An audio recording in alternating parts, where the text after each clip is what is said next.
is here along with the best political team on television. James Carville is here as well. I see James Carville, I see Anderson Cooper. I just want to point out to our viewers that there is a hurricane going into the Gulf of Mexico and moving towards, and we hope it doesn't happen, New Orleans right now. Hurricane Good pattern for all of this, and it's almost undoubtedly there's going to be an evacuation. And what happens that is all of the you can only go out of New Orleans, you can't go in, and the governor, the mayor, and the authorities are going to call that. I just make one point to our viewers: it's always worse to be on the east side of the storm than the west side. Most of the power in the storm is in what they call the northeast quadrant, and so we don't know exactly where this is going to go, but. You know, it could end in the northern Gulf. We could be looking at a 4 easily. I mean, the anniversary, of course, Katrina is this weekend. Is Friday. It's almost unthinkable in 3 years to the day, 3 years since that storm, this city could get hit. How do you think the city is ready?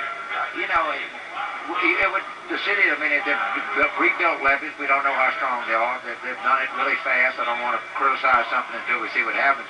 But if this storm is a really big, powerful storm, the levees only, under the best circumstance, can only withstand a Category 3 storm. And Richard Campanella, the superb geographer at Tulane, pointed out it's also the size of the storm surge. We saw Katrina was actually maybe a 2, if that, in New Orleans, but it fought so hard to come back and make progress. I didn't want to think about what this would be if we took that hit. Because really, over the last several months, I mean, you and I have talked about this, that there has been an optimism among a lot of people there. I mean, you've moved back, I've talked to a lot of people who moved back, but just in talking to people over the last 6 months, there has been a sense that, you know what, maybe things are turning the corner. More restaurants are open now than before the storm. This is the last thing New Orleans, the Gulf Coast, Waveland, all those towns need.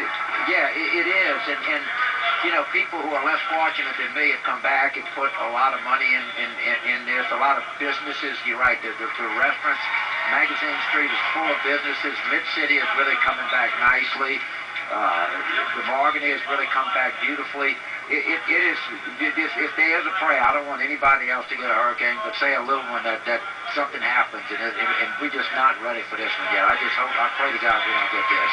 And of course, the Republican convention beginning on Monday.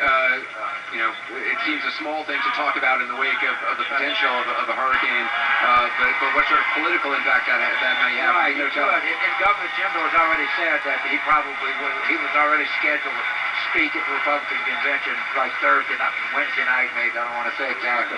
He's already said that he's not going to go there. I really doubt if the president will go, just given the whole Katrina thing. You know, John King has been doing some reporting on contingency plans that the Republicans might have in St. Paul next week. And the McCain campaign fully home to the most dynamic, diverse, and talented people. You have 88 votes. How do you cast them? Madam Secretary, the great state of Missouri, the show-me state, home of Harry Truman, home of Claire McCaskill, home of this united group of congressional members and statewide candidates and statewide office holders, the bellwether state of the United States. We cast 6 votes for Senator Hillary Rodham Clinton and 82 votes for the next president of the United States, Barack Obama.